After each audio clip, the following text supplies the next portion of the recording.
Hello everyone, हेनुमन homeo hall में आपका स्वागत है। मैं हूं आपके साथ डॉक्टर सत्यम कश्यप और आज बात करने जा रहा हूं फास्फोरस होम्योपैथिक मेडिसिन के बारे में कि कब कब इसका इस्तेमाल किया जाता है और क्या इसकी पोटेंसी रहेगी। तो फास्फोरस के कॉन्स्टिट्यूशन के बारे में सबसे पहले हम बात करें कि पेशेंट देखने में कैसा होता है। तो फास्फोरस का पेशेंट जो होता है वो सिलेंडर पर्सनैलिटी का होता है, यानी कि उसकी बॉडी की शेप होती है सिलेंडर, यानी कि पतला होगा और काफी लंबा होगा। त्वचा की बात करें तो त्वचा एकदम गोरी होगी, यानी कि फेयर स्किन के पेशेंट होते हैं। आई लैशेस एकदम संवेदनशील होंगे, बहुत ही ज्यादा नाजुक होंगे और पेशेंट बहुत ही ज्यादा संवेदनशील होगा।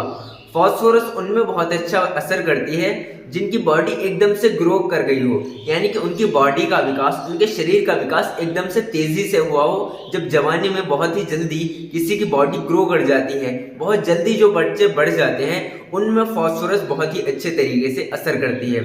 अब जानते हैं इसके माइंड के यानी कि दिमाग के लक्षण कि पेशेंट किस तरीके से सोचता है, जो कि होम्योपैथी में मुख्य प्रधानता रखते हैं। तो पेशेंट बहुत ज्यादा संवेदनशील होगा। अगर बाहर किसी भी तरीके की शोर हो रहा है, किसी भी तरीके की लाइट पड़ रही है पेशेंट के ऊपर, किसी भी तरीके की सुगंध या दुर्गंध आ रही है बाहर, या कोई भी पेशेंट को टच कर रहा है या कि छू के देख रहा है, तो इन सब चीजों से पेशेंट बहुत ज्यादा संवेदनशील होगा। तो इन सब चीजों को करने से पेशेंट के जितने भी लक्षण हैं वो और भी ज्यादा बढ़ जाएंगे। दूसरा, पेशेंट बहुत ही ज्यादा रेस्टलेस होगा, यानी कि बेचैन होगा, इधर उधर चलता रहेगा और एक जगह पर ना खड़ा रहेगा थोड़ी देर के लिए, ना एक जगह पर बैठा रहेगा। इतना ज्यादा बेचैनी पेशेंट में देखने को मिलेगी। तीसरा, पेशेंट को जब आप कुछ भी पूछेंगे या पेशेंट से कुछ भी बात करना चाहेंगे तो वो बात करने में बिल्कुल इंटरेस्ट नहीं दिखाएगा, बात करना उसको बिल्कुल भी पसंद नहीं होगा।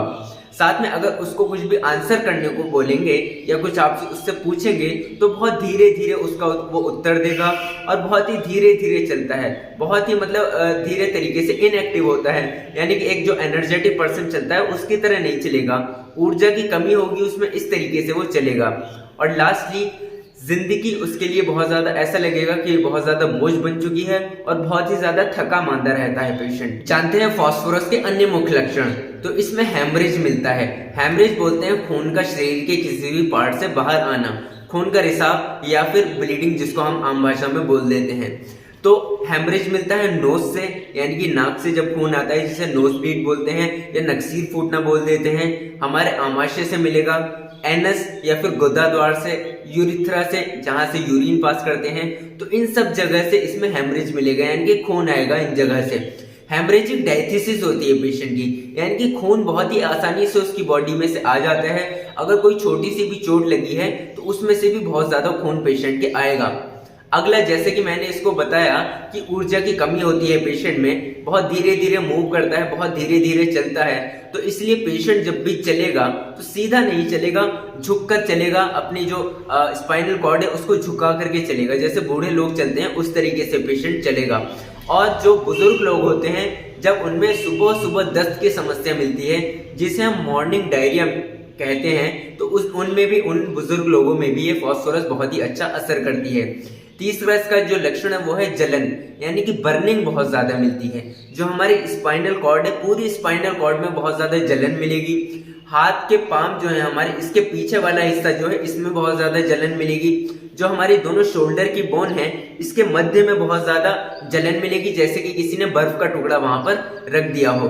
तो इन सब जगहों पर इसमें बर्निंग बहुत ही ज्यादा मिलती है। साथ ही हमारे चेस्ट में बर्निंग मिलेगी, फेफड़ों में बर्निंग मिलेगी, यहाँ तक कि शरीर के हर पार्ट में, हर ऑर्गन में बर्निंग मिलती है। स्पेशली जब नर्वस सिस्टम के डिसऑर्डर होते हैं, नर्वस सिस्टम की डिजीज है, यानी कि हमारी तंत्रिका तंत्र से संबंधित कोई भी डिजीज है, उसमें ज्यादातर ये बर्निंग या फिर जलन देखने को मिलती है। फास्फोरस हमारी हड्डियों को खात्मा करती है, यानी कि हमारी बोन को डिस्ट्रॉय करती है। स्पेशली जो हमारे लोअर जा है, निचला वाला जबड़ा है, और जो हमारी पैर की हड्डी होती है, जो हमारी बॉडी की तरफ सिचुएट होती है, टीबिया बोन, जब इनका डिस्ट्रक्शन शुरू हो जाता है, खात्मा होना इनका शुरू हो जाता है, तब फास्फोरस बहुत अच्छे तरीके से असर करती है। जब हमारा मेटाबॉलिज्म जो है, खाने का ठीक तरीके से ना पच पाना और उसका एब्जॉर्ब ना हो पाना, एनर्जी ठीक तरीके से न बन पा रही हो जब खाने से, और जो हमारे लिवर का साइज है, उसका आकार है, वो कम होता जाता हो, सब एक्यूट हेपेटाइटिस से कंडीशन होती है जिसमें लिवर की सूजन हो जाती है, इन सब कंडीशंस में भी फास्फोरस का इस्तेमाल किया जा सकता है।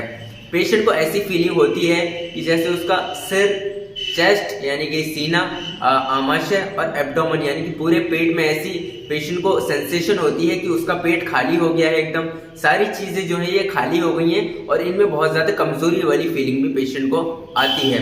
पेशेंट जब भी कुछ ठंडा खाएगा या ठंडा पिएगा तो उसकी कंप्लेंट्स में उसकी जितनी भी समस्याएं हैं उनमें उसको आराम मिलेगा। स्पेशली जब पेट में दर्द मिल रहा हो तब उसका ठंडी चीज खाने पीने से उसमें इसको आराम मिलेगा। फास्फोरस की डोज के बारे में बात करें कि कैसे इस दवा को आपको लेना है, तो 200 की शक्ति में इस दवा का इस्तेमाल किया जा सकता है। फास्फोरस को कभी भी लो पोटेंसी में नहीं इस्तेमाल करते और बार बार इसको रिपीट भी कंटिन्यूअसली इस मेडिसिन को नहीं लिया जाता है। अगर आप चैनल पर नए हैं तो चैनल को जरूर सब्सक्राइब करें, साथ में बेल आइकन पर जरूर क्लिक करें जिससे मेरी वीडियो की नोटिफिकेशन आप तक जरूर पहुंचे। वीडियो पसंद आई है तो लाइक जरूर कीजिएगा। कोई भी क्वेरी है तो मुझे कमेंट सेक्शन में जरूर बताएं। जल्द मिलते हैं अगली एक नई वीडियो में। Thank you.